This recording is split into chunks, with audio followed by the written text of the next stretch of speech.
This is Jay Sekulow. Breaking news. President Biden considers lifting sanctions on Iran's Ayatollah in order to get a nuclear deal.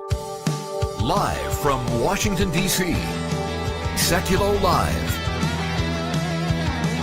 Phone lines are open for your questions right now. Call 1-800-684-3110. And now, Chief Counsel for the American Center for Law and Justice, Jay Sekulow. Hey everybody, welcome to the broadcast. Well, this Monday's starting off interesting, and that is reports from NBC News, actually, that President Biden's administration is weighing and considering right now lifting sanctions on Iran, not just economic sanctions on Iran, the country, but the Ayatollah himself. The president, the incoming president of Iran, the Ayatollah, are under what's called personal sanctions. In other words, limited travel, can't come to the United States, freezing of assets if they were in the United States or in a territory of the United States. They're considering lifting those sanctions while, are you ready for this? Simultaneously, the United States executed a engagement in Syria and Iraq with proxies of Iran as the targets. So on the one hand, we launched airstrikes on Iran's proxies. On the other hand, we're thinking about lifting sanctions on the Ayatollah himself. I'm going to go to Wes Smith, Colonel Smith, on this. Wes, obviously, this is a big development, both on the sanction level, but also on the military engagement. Yeah, and it's not just mixed messaging. I would call it inconsistent messaging, which is not helpful to the strategic interest of the United States. In fact, his attack on these Iran-backed militias, which have been attacking U.S. troops. We have about 2,500 U.S. troops in Iraq. 5 times these Iranian-backed militias have attacked our troops and our facilities. There have been some minor wounds of our soldiers there. And so I think the correct thing is what the president did. He ordered attacks on the Iranian-backed militias because as the commander-in-chief, he has an obligation to defend U.S. troops wherever they are. What we should not be doing is considering lifting sanctions on the world's leading sponsor of state terrorism, who is also, according to the nuclear experts, probably 3 or 4 months away from having a nuclear weapon unless we continue to throttle their economy with our sanctions. You know, at the same time, let me tell you something. We're going to get into this on tomorrow's broadcast because we've got some additional breaking news. The American Center for Law and Justice filed a Freedom of Information Act lawsuit against the State Department and other government agencies regarding, remember that they said there were no negotiations going on with the Iranians during the Obama administration during this particular time. Well, now we find that not only were there negotiations going on, we're going to get a great deal on this tomorrow. We actually obtained through court orders the unredacted emails, intergovernmental emails. And Logan, we're going to get into this tomorrow, but this is the one where the video was edited on purpose. Yeah, I feel like we've been talking about this for going on a decade. I feel getting close, better part of a decade. But you know what? A lot of the same characters are back in office. They are. So it makes it maybe a little bit more relevant to what's happening right now. You can see, yeah, we're going to discuss that heavily tomorrow. And again, the video that was edited, they claimed wasn't edited. It was a glitch and all of that nonsense that we uncovered. Glitch, on purpose. They wanted a quote. I'm going to give you the one little part of the email that we got. They want to batten down the hatches, Andy, on further questions, and that's why we go to court. That means trying to hide something. When you start battening down the hatches is what that means. Very simply, suppress, delete, deleted the video, equivalent to battening down the hatches. In other words, lying to the American public. Yeah, and it was about, because they said, well, we're not going to start negotiations till the new moderate's in power, and the fact was, it looks like, and we're going to get the exact timeline tomorrow, that they, of course, were negotiating the whole time. And as Logan just said, guess what? The same players from the Obama administration have now been promoted in the Biden administration. Same people, different jobs, more influence.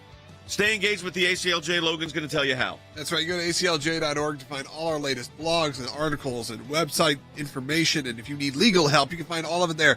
Videos, films, daily updates. But also make sure you subscribe to our YouTube channel. Make sure you're following us on Facebook, liking our pages on Facebook, following us on Instagram, following us on Twitter. You can do that. Just Jay Sekulow, Jordan Sekulow, Logan Sekulow, the ACLJ. You can find it there and give us a call right now, 1-800-684-3110. We'll be right back. Overnight, President Biden ordering airstrikes near the Iraq-Syria border, targeting Iran-backed militias. The administration saying it's in retaliation for recent attacks. The airstrikes were carried out by manned aircraft, Air Force F-15s and F-16s, and a U.S. official tells NBC News they don't expect any additional strikes tonight. This is the second time that President Biden has ordered airstrikes in this region. We are told that this is meant to send a very clear and direct message to Iranian-backed militia groups that there will be serious consequences if U.S. forces continue to be threatened or attacked. There are two groups. One is called Katib Hezbollah, which has already been designated as a terrorist organization by the United States since 2009. And the other one is Katib Sayed al-Shuhada, which is also an Iraqi militia group which is backed by Iran. Pentagon Press Secretary John Kirby, quote, the United States took necessary, appropriate, and deliberate action designed to limit the risk of escalation, but also send a clear and unambiguous deterrent message. These Shia militias, look, they're constantly poking the bear. And they use drones to do so. They use increasingly advanced drones. They want to create conflict. They're trying to create conflict in the Kurdish region. And they're trying to create conflict with us in the hopes that we would leave, because in the end, they just want to take over Iraq. A Pentagon spokesperson called them precision strikes and said, quote, the United States will take necessary measures to protect and defend U.S. personnel, partners, and allies in the region. Defense officials say the targets were 3 facilities behind recent drone attacks on American troops in Iraq. Now, the Pentagon is describing this as a defensive strike, calling it necessary to address the threat. But this escalation comes at a critical time when talks have been underway to see how to bring the U.S. and Iran back to that landmark nuclear accord deal. And these militia groups are already vowing revenge, saying that they will continue to target U.S. forces.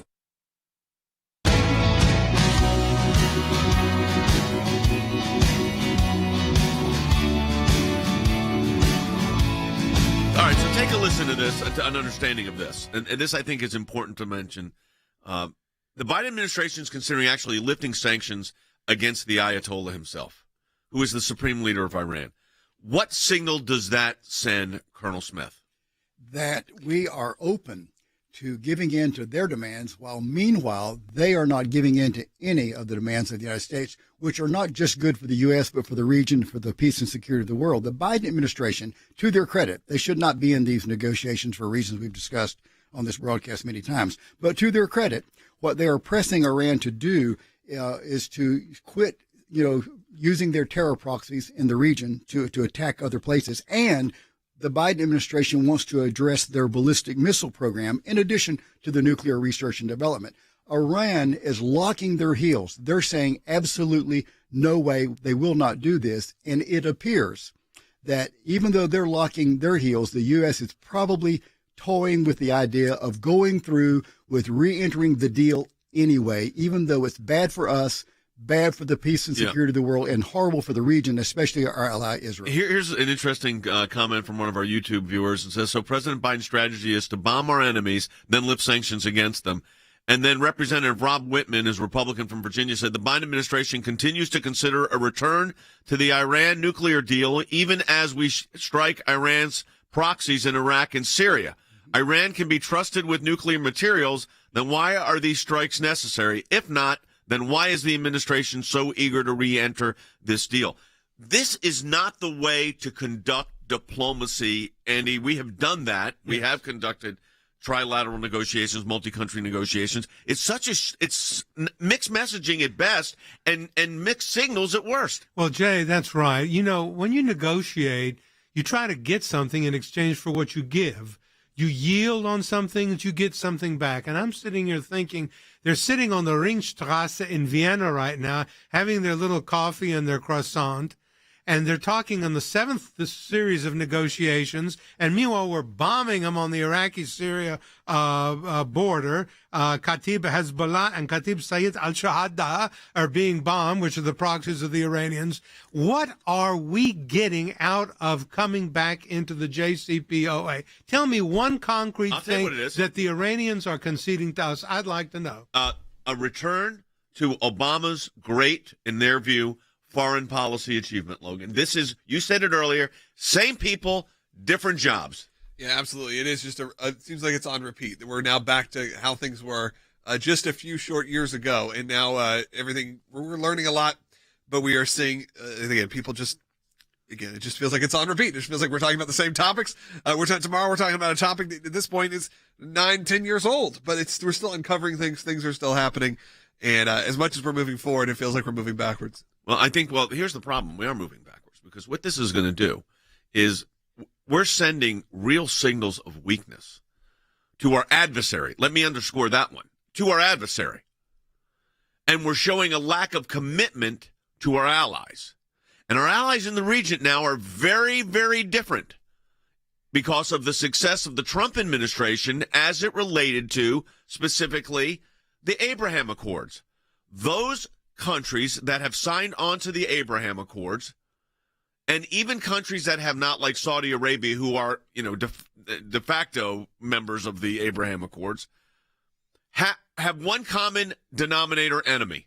And that enemy, Wes, is Iran. Absolutely. And that's what has helped Israel and the United States with our relationships with the Arab Gulf states and other Islamic countries there. And that is they realize that Israel is not a threat. The United States is not a threat.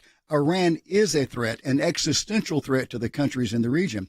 But if you believe the Iranian president's chief of staff, over the weekend, he said that he believes that the U.S. is prepared to lift all sanctions. And in fact, again, telegraphing what they're about to do, which is not a good negotiation strategy. 3 weeks ago, the Biden administration actually lifted sanctions on 3 Iranian energy companies and their executives. Why would you negotiate publicly with what you're going to do that you haven't done yet while you're trying to negotiate, like you said, Andy, a better deal? You wouldn't. I mean, if you knew what you were doing, obviously these people don't know what they were doing. I mean, a child can negotiate better than that. A piece of candy for a toy, at least if they get something in return. But I still can't figure out what we're getting in return from what we're doing in Vienna. And when we lift the sanctions against the Ayatollah, what did you get in return for doing that? No, they want to get back. They want to return to the what they view as the Obama foreign policy success of the JCPOA, the comprehensive plan dealing with Iran's nuclear deal, which we know is not even a written agreement. Listen, this is from CNN.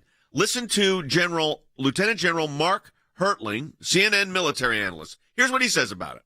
These Iranian-backed Shia militias have been operating with impunity in the area near the Syria-Iraq border.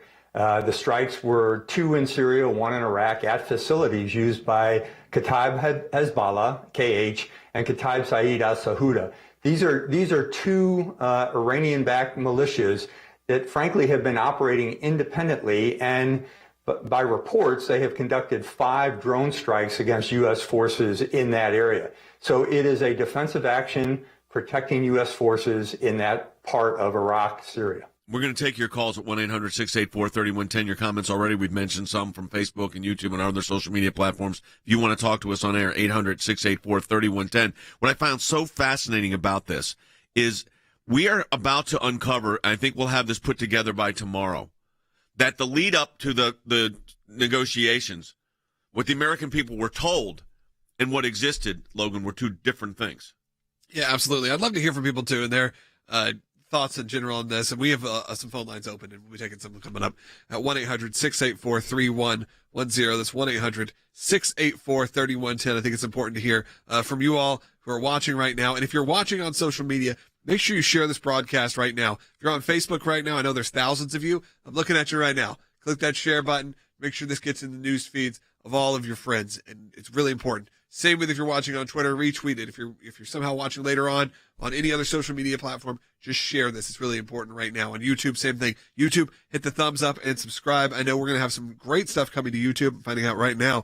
As soon as later today, potentially tomorrow, a brand new exclusive series just on social media.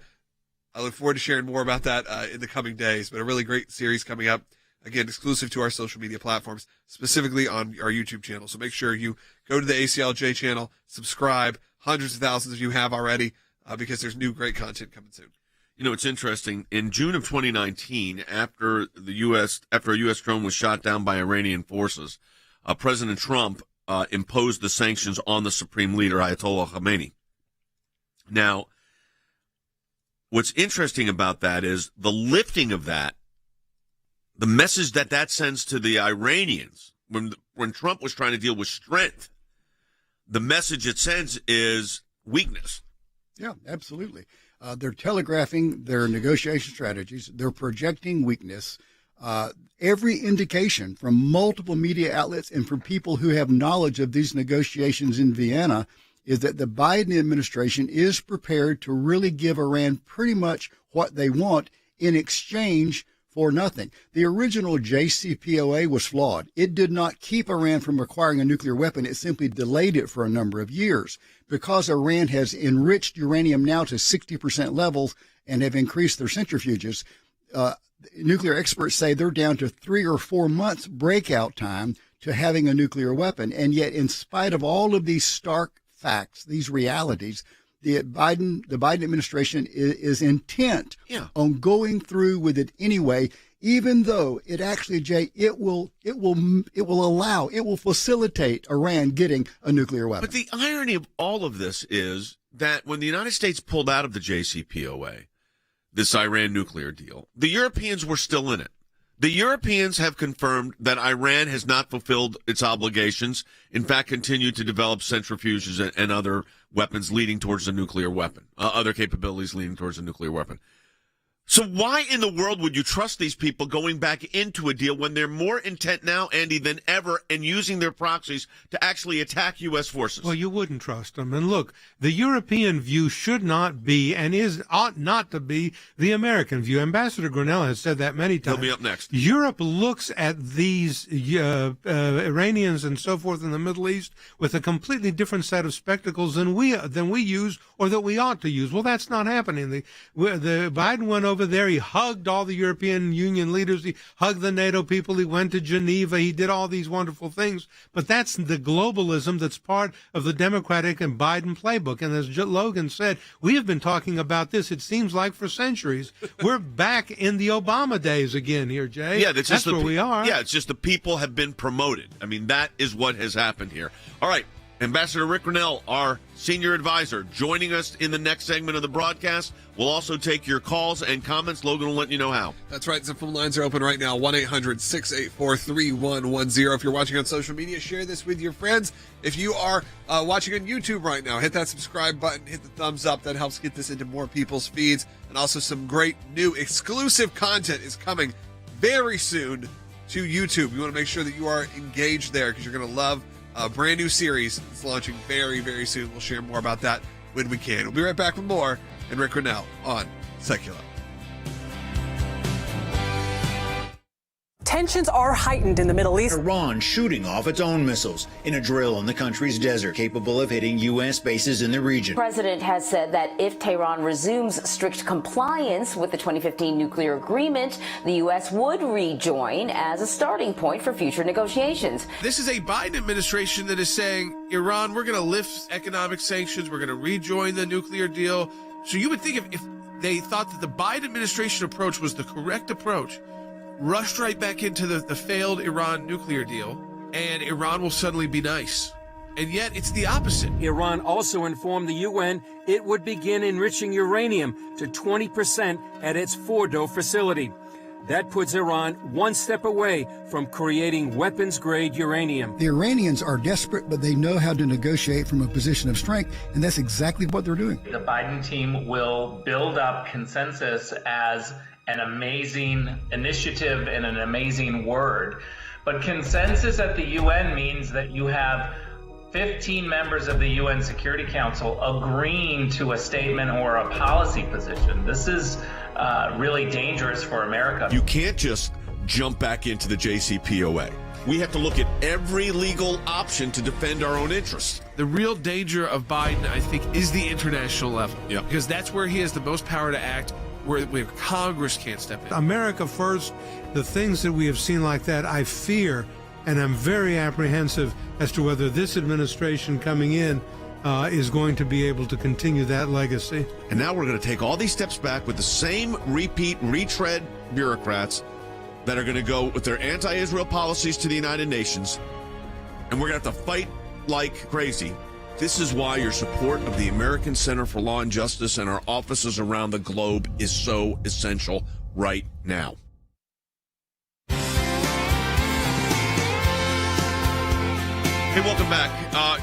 Ambassador Rick Grenell, our senior advisor, and of course, former acting DNI, Director of National Intelligence, is joining us right now. And Rick, I'm going to get right to the situation with Iran, because while we launched airstrikes, justifiably it seems like, against proxies of Iran in both Syria and in Iraq, the Biden administration is not only bending over backwards and doing somersaults to try to get a nuclear deal, but let me take it up a step further, and they are willing to lift the sanctions that your administration, when you were there, put in place against the Ayatollah himself.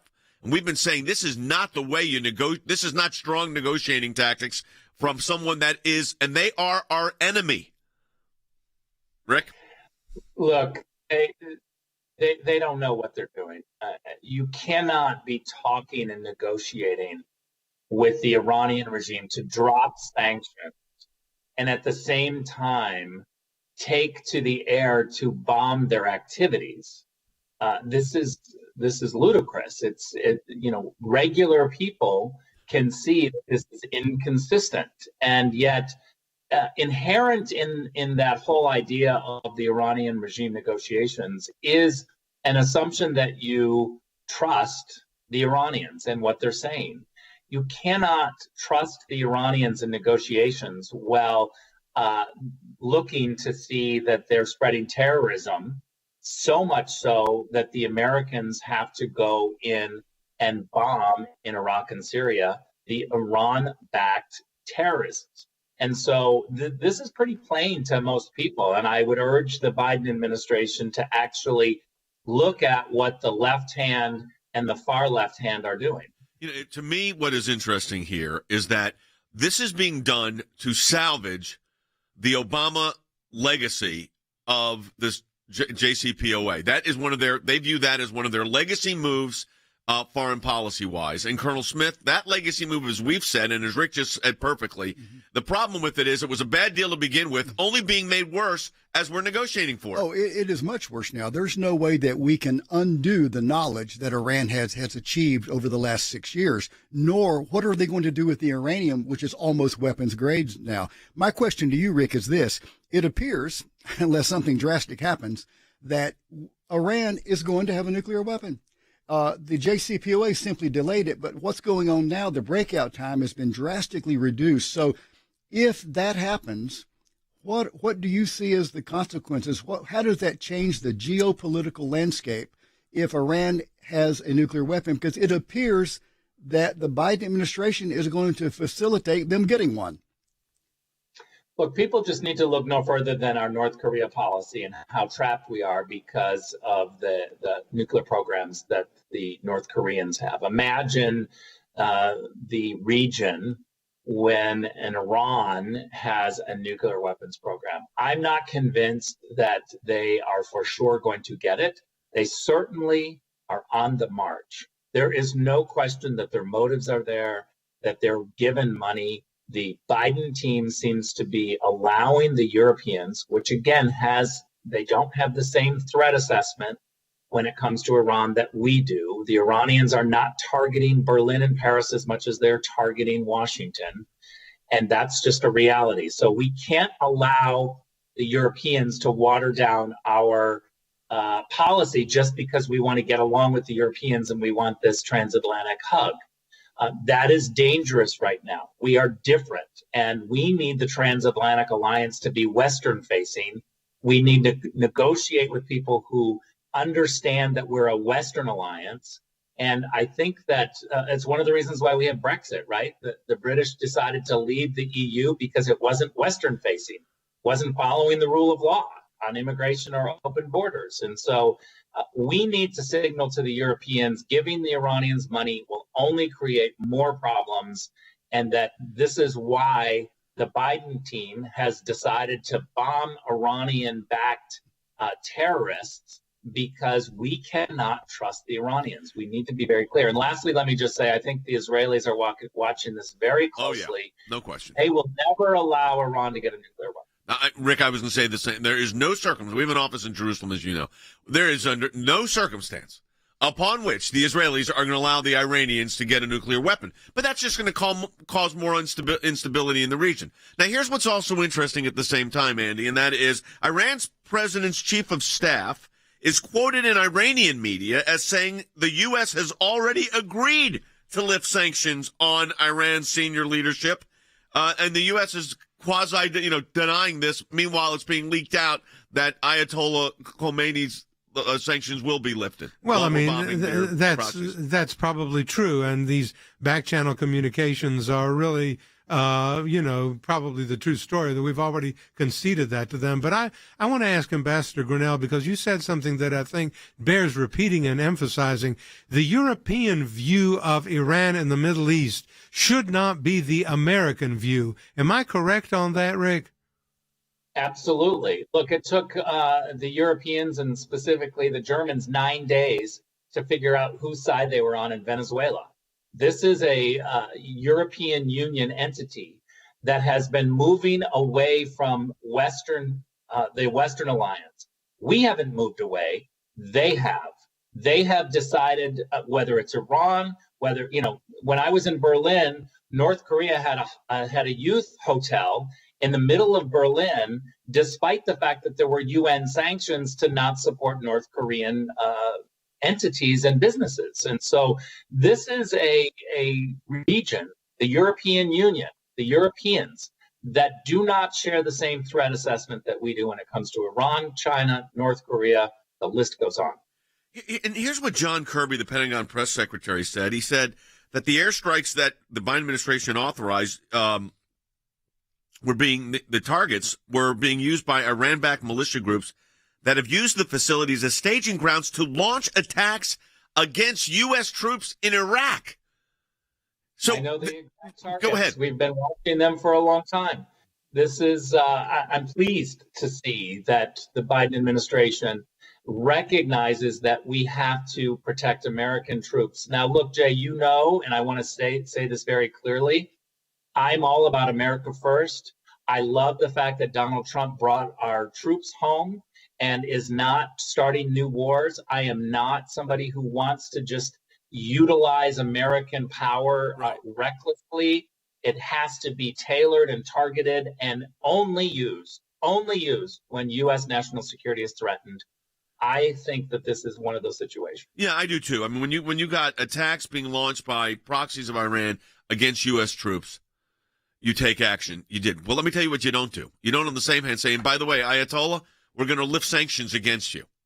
That mixed messaging in diplomatic circles, and we'll end on this, Rick, we just got less than a minute here. That kind of mixed messaging in diplomatic circles, and I've done diplomatic negotiations, multilateral, trilateral, country negotiation. It doesn't work. You've done it. You're an ambassador. It does not work when you mix message like this.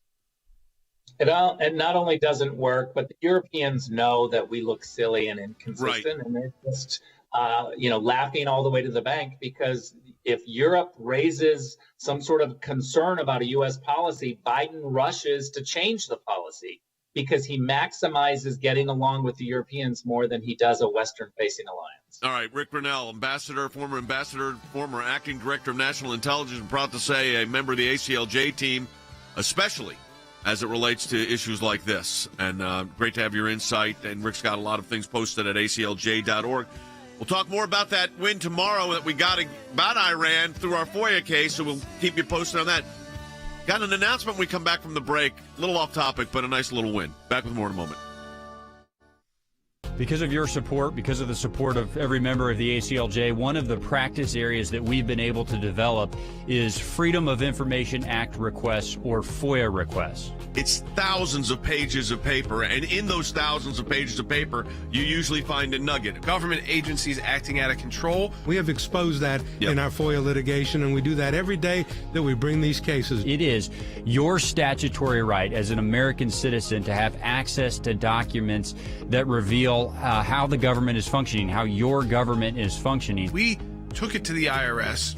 No one ever does that. What the IRS was doing was violating the Constitution and statutory law. They can't do what they were doing before. They've been hiding behind in the shadows. These FOIAs bring them to light. How do we know? Because our FOIA litigation got that document. Those of you that support the ACLJ, this is what it's all about at the end of the day.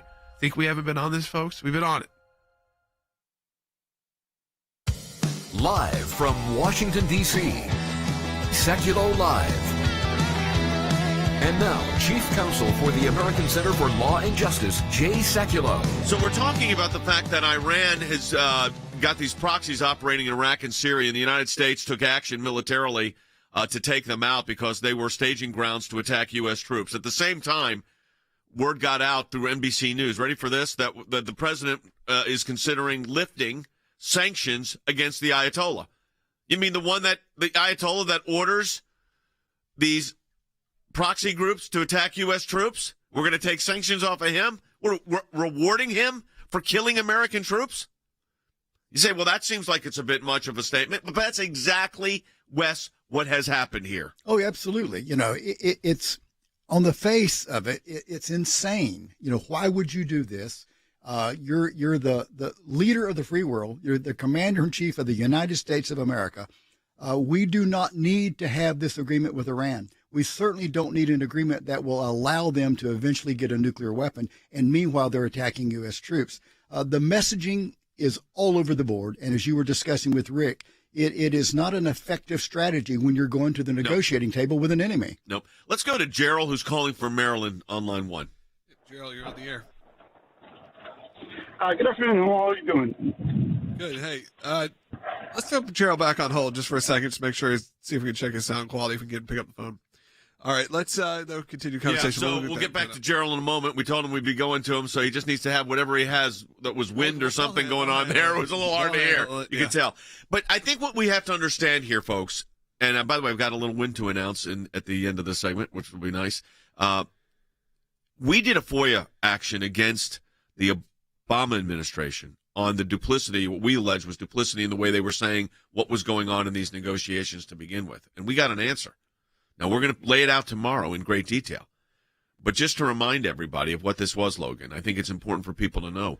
This started because of a report from our friend James Rosen and a video that was actually deleted by the State Department. Yeah, a portion of a video. Yeah. So it was, midway through a conversation, all of a sudden there was a white flash edit that happened, and we all thought that was a bit strange to see what it was that was edited out. They claimed at the time that it was a glitch in the video, which made no sense to anyone who ever done even simple video editing, even on your phone. It was clearly just a transition that they had placed in there to remove something that they did not want out there, and we dove into it. And again, this is now a decade-ish later, and we're still talking about it. Because there's still more information being redacted, more information coming out. All right, we're going to try to go back to the call? I think he's ready. Let's go to Gerald. We'll try one more time. Gerald, Maryland. Yes, hi. Good afternoon. How are you doing? Good. Much better. Thank you, Gerald.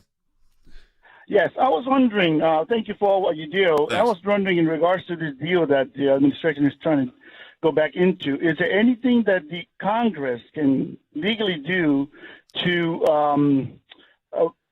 stop them from doing what they're trying to do? Avoid having them to do that. Yeah, great question. If it was a treaty, it would require congressional approval, Andy. It's not a treaty. No. Thus, it's foreign policy, and it's in the discretion of the executive branch. Yeah, the president. To answer the caller's question directly, no, the Senate and Congress cannot involve itself in foreign relations. Those are done by the executive branch of government. It's up to the president to negotiate foreign policy and to make foreign policy, and so that's not the case. If I was in Vienna right now, I'd get up and leave. That's what I would do. Well, and there's a reason it's not a treaty.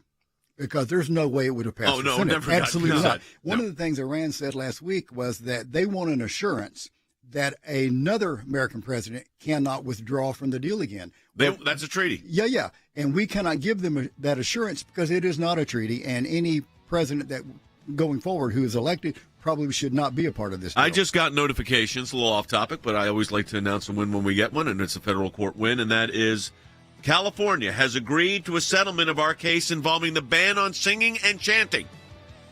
We've been litigating that for over a year since the pandemic started. The case has now been settled. The singing ban that we challenged is no longer in existence. So a great win for the churches in California, and your support of the American Center for Law and Justice allows that to happen. There's going to be a blog up on that tomorrow. I'm sure we'll have more information tomorrow on that. But again, whether it's an international policy or a church needing help in California, the ACLJ's there. That's right. We'll be back. We would take your phone calls, 1-800-684-3110. Check out ACLJ.org. Download the ACLJ app and follow us on all social media. I'll be right back. We're asserting that Iran is actually engaging in this war with through Hezbollah. Is that the sense that you have as you train? Sure, that's what we learn also. All the weapons, the training is all Iranian money and techniques. You can find the Iranian regime fingerprints everywhere. In Afghanistan, in Iraq, in Lebanon, in the Palestinian arena, in Yemen, in South America. In the north, we have Iran. Hezbollah, which is an Iranian division on our border, practically and literally and in every sense, directed directly from Iran. We talk about a proxy war. Let me define that. So Iran, although they are now sending troops into the region, before what they would do is utilize groups like Hamas and Hezbollah as their proxy. In other words, fighting the war for them.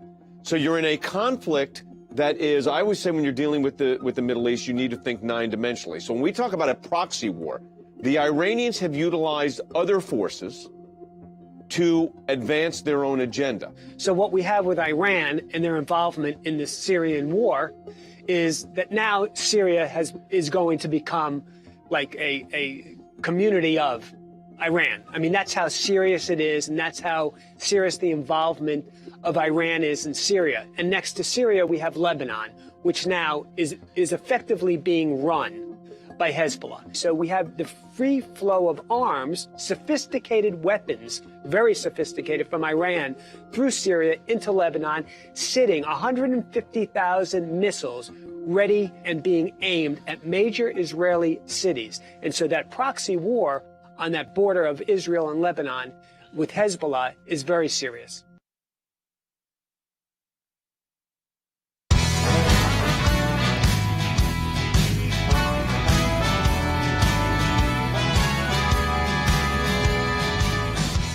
Now, here's another one as we're talking about Iran. We're taking your calls, too, by the way, at 1-800-684-3110, 1-800-684-3110. So we have these inspectors in part of the nuclear deal where they had these ongoing inspections. It was originally set to expire. They extended it for another 30 days, these inspectors, which the Europeans wanted, of course. And now it expired over the weekend, and guess what Iran said? No more inspections. Not only that, they possess the video. They have the tapes, if you will, of these surveillance, and they're supposed to share that with the IAEA. They not only have canceled the agreement, which was established in February, they're refusing to turn over the videos. Where we are, this is where we are today, Jay. Iran is intent on continuing their research and development of nuclear technology. They're intent on continuing to support terror groups, their proxies throughout the region and parts of the world.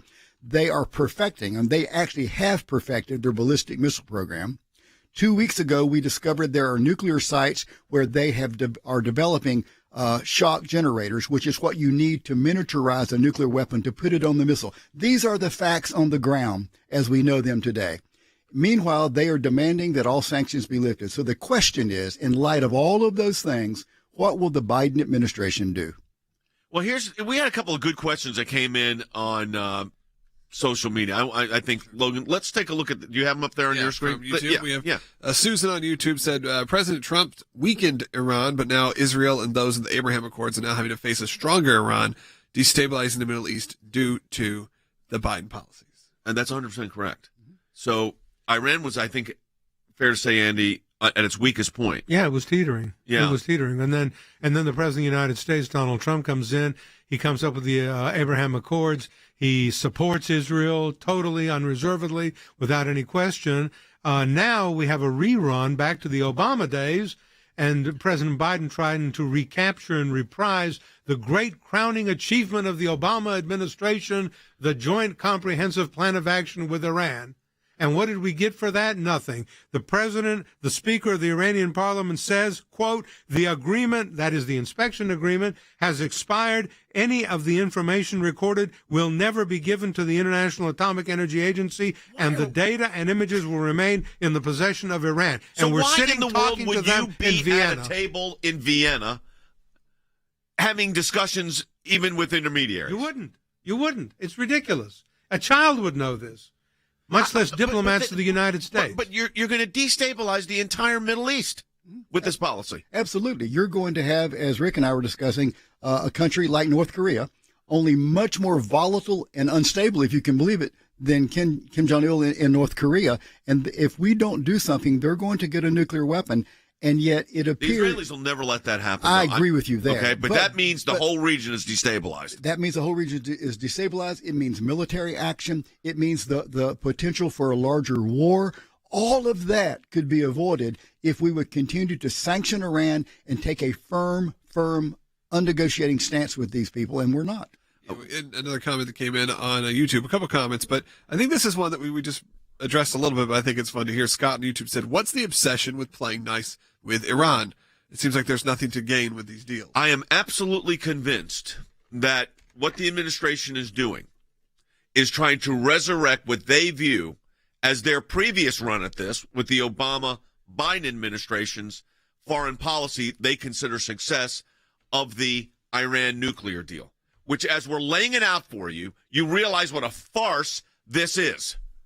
The Iranians holding the tapes of the inspectors, saying no more inspectors, violating the agreement as it was going on, destabilizing the region, taking proxies to attack U.S. troops that we then take military action against, wisely so, to take out.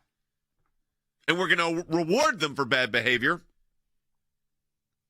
Okay? Reward them for bad behavior by giving them a deal that reduces or eliminates sanctions, not only against the government, but against the author and order giver of killing American troops, the Ayatollah. Bad negotiating. Yeah, absolutely it is. This guy has the blood of Americans on his hands, as does the government of Iraq. There were over 1,000 U.S. troops killed in Iraq that we can tie directly to the Iranian government. They lie. They are not good faith partners in any negotiation. We can't believe anything they say. And we know all the things I mentioned about what they're doing with their nuclear weapons program. They're attacking U.S. troops. And yet we're sitting down in Vienna with this, shuttle diplomacy, trying to pretend like we can believe what they say. Yeah, we've got a very interesting comment coming in. We're getting a lot of comments on our social media platforms. By the way, if you want to ask us questions, you can do that at 1-800-684-3110 as well, 800-684-3110. But great comments coming in on social media. Look at Anna's. Yeah, another comment from Anna on YouTube says, what's scarier about this deal this time around is that China now has a vested interest in Iran. So China clearly, Andy, is putting a China first policy, always has. Now, when we were strong and acting strong and being tough, they were not first. But China has a vested interest now with Iran. And this causes multiple problems. Well, the Chinese are very smart. They see where our weakness is, and they capitalize on it. And they pal up with the Iranians now and gang up against the United States. And instead of having a president, we have someone who is weak in doing the responsive diplomacy. President Trump would never have allowed this to happen. He wouldn't be in Vienna, I don't think. I can't speak for him. I haven't talked to him, but I don't think he'd be in Vienna. I think he would be doing the bombing, yes, indeed, but I don't think he'd be talking or removing the sanctions that he imposed in 2019. Yeah, the new Israeli foreign minister, Yair Lapid, has head of the meeting with Secretary of State Blinken, has said this: Israel has some serious reservations about the Iran nuclear deal that is being put together in Vienna. We believe the way to discuss those disagreements is through direct and professional conversations, not in press conferences. Yeah, Israel, that is a big statement. It is a big statement. And as we have said, Israel will not allow Iran to get a nuclear weapon. But in the meantime, I'm sure there are some very, very frank back channel conversations going on between Israel and the United States over this. Oh, I don't think so back channel. I think very direct. Well, yeah. I think the conversations taking place between the United States and Israel are serious because rather than building on the Abraham Accords, they are doing this press conference diplomacy. Yes. And Logan, you deal with the media all the time. The reason they're being so public about this is because they know it'll all come out anyways. Oh yeah, you got to be. You have to be upfront at first, but you certainly have to play both sides to know that eventually all of this will come out. Especially with the amount of FOIA requests that we put out and other organizations put out. I mean, look, you had the alien big announcement last week because of the fact that so many people pushed on, getting all the information out there. Now, did it end up being anything? No, they ended up being, we don't know what's going on either. That's sort of the big problem. But they will always have to play the media correctly because they know. Even if the media seems like they're more on their side, which of course they are, they still want to get a story. They still want to get the clicks. Yeah, story and clicks are one thing. Destabilizing the Middle East, Andy, is another. Well, it's a very dangerous thing. What we have allowed, another thing that we have allowed is we have allowed the Iranians to drive a wedge between us and Israel. Already. That is the worst thing that can possibly happen. Yes. That's the only parliamentary democracy in the Middle East. I've been there, Jay. You've been there. I've been there 6-7 times. I don't know how many you've been, probably more.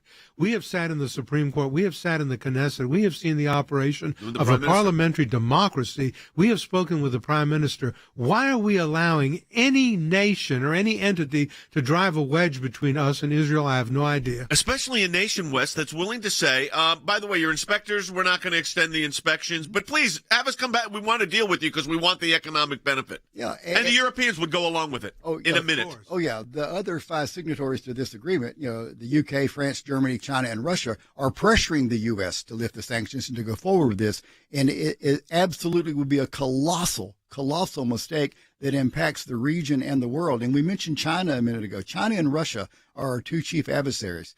They are allies with Iran. We know that they've been selling weapons to Iran. We also know that they are sharing their GPS satellite system with Iran for military purposes, that they are supporting this government, which is intent on destabilizing the region and is intent on possessing a nuclear weapon. And Russia and China are cooperating with them because they have a common enemy, and that's the United States of America. So if you're joining us late, in addition to dealing with the major international issues, and of course we've got an office in Jerusalem, I'm also happy to report, I just got this from our senior counsel, Ed White, that the case involving the ban on singing in churches and chanting in churches, which some liturgical churches do as well, has been resolved. The state has agreed that the ban will no longer be in existence.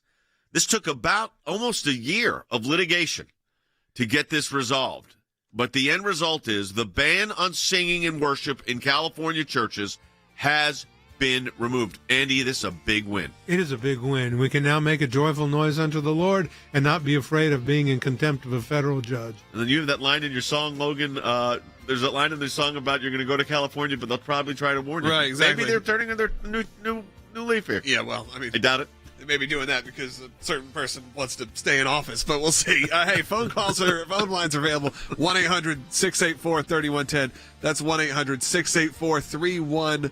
If you want to hear your voice on the air, this is the time to give us a call as we head into the final segment of the day. You mean you think that they settled the case because Newsom wants to avoid a recall? Yeah. And all of a sudden Disneyland's open with no masks. It's just shocking things that are developing quickly. We'll be right back.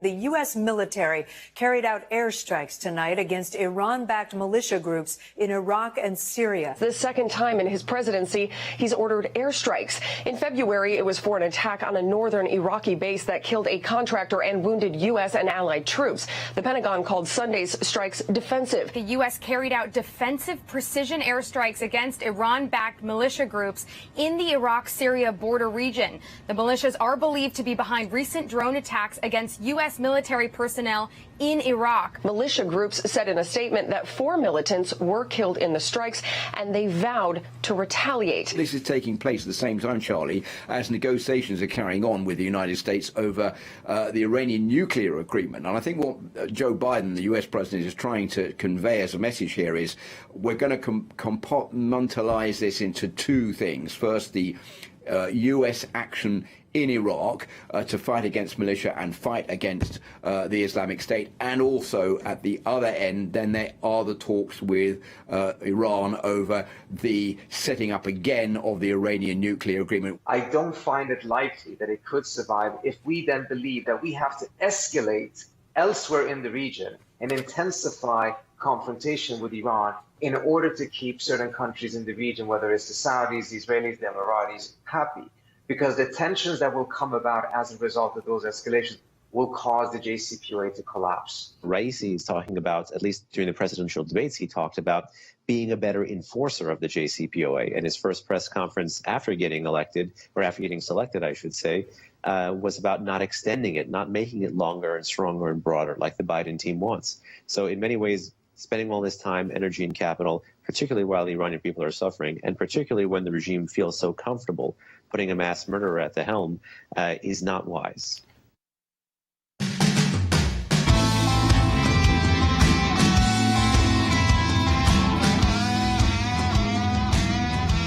We got an interesting comment that came in on YouTube. We're getting a lot of comments on our social media, and if you want to call us, 800-684-3110, or get your comments in on our social media platforms. Logan, let's take the comment from Howard. This is very true and very troubling. Yeah, he said, I'm afraid that Iran will say no inspections, and Biden will just say, okay. Well, I'm afraid, Andy, Howard is probably, I could see that definitely happening. Oh, I could definitely see it happening. I don't think there's any question about it. They say no inspections. He says, okay, no inspections. We take your word for it. We trust you. You've historically been so accurate in what you've done, and you've been such a good ally, and you're so to be believed. There's no question about it. That means America's interests are first. No, don't worry about inspections. Do what you want to do. We trust you. Nonsense. Yeah, Iran, cannot be trusted. And I think the Biden administration, it appears at this point, are in deep denial about that. They're breaking from this geopolitical reality.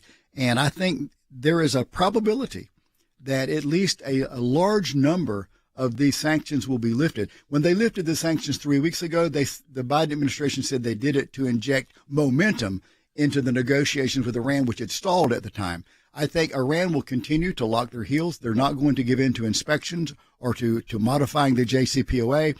The Biden administration looked for them to go ahead and relieve some of the sanctions anyway in hopes that they can bring Iran back to the table. In diplomatic discussions and dialogues and negotiation, they look at something called CBMs, confidence building measures. In other words, moving forward. So we give a confidence building measure, we're going to lift sanctions. Iran gives a confidence building measure, and you know what theirs is? We kill American soldiers. I'm going to say that to you again. In diplomatic circles, in diplomatic international negotiations, you look at CBMs, confidence building measures. The United States wants to go back to the table and negotiate with the Iranians, and they're talking about lifting sanctions. The Iranians' confidence building measures are to mobilize terrorist groups that are their proxy to kill American soldiers. That's the confidence building measure they're giving. The second confidence building measure they give is to say no more inspections at the nuclear sites, and we control the tapes. We kill American soldiers, we throw out the inspectors. The current administration does not build on the Abraham Accords. Instead, they go back try to get back into a deal with a group that exports terrorism, the largest exporter of terrorism in the world. Confidence building measure. We will lift sanctions. Confidence building measure from the Iranians. We will kill your U.S. soldiers. Shouldn't that say it all? So, of course, Israel, the UAE, the Gulf states, Saudi Arabia, Jordan, Egypt are all concerned about what Iran is up to because Iran takes those proxies and destabilizes their countries too. In 2009, there was a student revolt in Iran where millions of students were on the streets of Tehran. Millions. There was very close to an overthrow of the regime. It happened in Iran before. The Persian people do not want to live like this. You know what the Obama administration did? Suppressed the entire movement. Showed no support. Not a confidence-building measure. And we're seeing, Logan, as you said, a repeat of the same history by the same players all over again. Yeah, that's absolutely exactly right. the same people. It does. It feels like you could just skip the last 5 years, 4 years didn't happen. and just go right back to it, whether that's what's happening in Israel, whether it's happening in Iran, whether it's happening in our own country right now, just jumping right back into things. Because if the Trump administration did it and it was a success, it doesn't matter. As long as they had that label on it, they're going to remove it, replace it. And that's just a sad part of society right now, to where we can't even acknowledge when a good thing happens, even for a political party that you disagree with. Just because it has that stamp on it, it must mean it's bad. I spoke to President Trump yesterday. We talked about some of the foreign policy initiatives that were so successful. And I'll tell you something. I don't understand this. Why did the Biden administration not build? I know what you're right, Logan, because they didn't want to acknowledge the success. Why would you not have built on the Abraham Accords, Andy?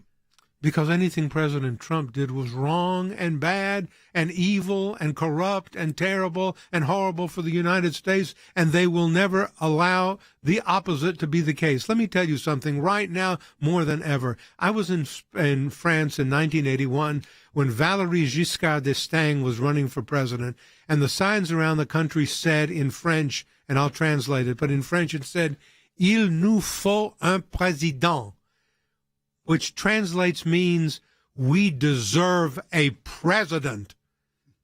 We don't have one right now. We had one. We don't have one right now, Jay. This is this policy, folks, the reason we spent an hour on it, this could be a catastrophe for the Middle East, Wes, and for our allies. Oh, absolutely. If, and I hope that we're right, that this is not going to happen, that Israel at least will stop this from happening. But even, Wes, let me say something on that. If they stop it from happening, which they will, but let me tell you what that does. I don't have to tell you, you were a colonel in the United States Army. The destabilization in the region will be unbelievable. You think gas is expensive now? Yeah. Okay, wait. Well, and all the progress that has been made will be set back a generation. For decades, there was no answer to the crisis in the Middle East and no peace. In 4 years of the Trump administration, they came together. Iran was isolated. The rest of the countries, including Israel, came together. Yep. And all of that is being walked away from by the Biden administration. Yep. Absolutely. All right, let's go to Michelle in California on line one. Michelle, welcome. You're on the air. Hi, Michelle. Hi. So I love you guys. I just want to thank you so much for Thanks. what you're doing in California. Yep. I really appreciate it. And as far as Newsom goes, I saw a commercial yesterday on the television, and he's just giving away free stuff, free pre-K, free everything, just to try and stay in power. It's disgusting.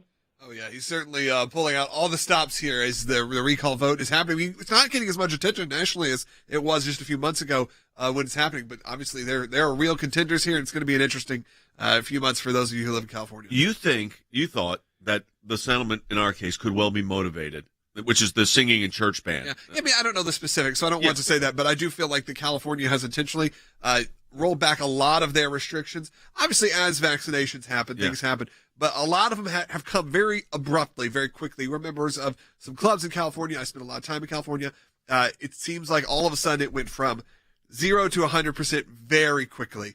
And you saw the restrictions being lifted. You saw these kind of situations happening. Is the latest on the California recall? It's still going to happen. They've certified they have enough votes. It's happening. Yeah. But it's going to be harder for him to be beaten if California's back to their normal, whatever that is. And I think that's the kind of big interesting part of the conversation, which is it will be more difficult as California returns to normalcy, as people start. How many people are running for? I mean, it's quite a few. 20, but it doesn't because of that. It's not the way it works. If the governor's recalled, by the way, it's whoever gets the most votes. Right. So you can get 26%. So it's the same ballot. It's I believe it's the recall first. Do you want to recall? Yes or no? And here's who you want. If you do, who do you want to replace? Yeah. So it's a one-shot thing. It'll be an interesting process to follow regardless. If he gets recalled, I think it'll be very interesting. I'm sure this is politically calculated. All right, on tomorrow's broadcast, we're going to get more into this win in California, what it means, what it was about. It's important for you to understand that we go from the international to the situation in California. We're also going to get more into our win in our FOIA case involving Iran. And we got a big win there, so we're going to get to that information. That's why your support of the ACLJ is so critical at aclj.org. That's aclj.org. We'll talk to you tomorrow.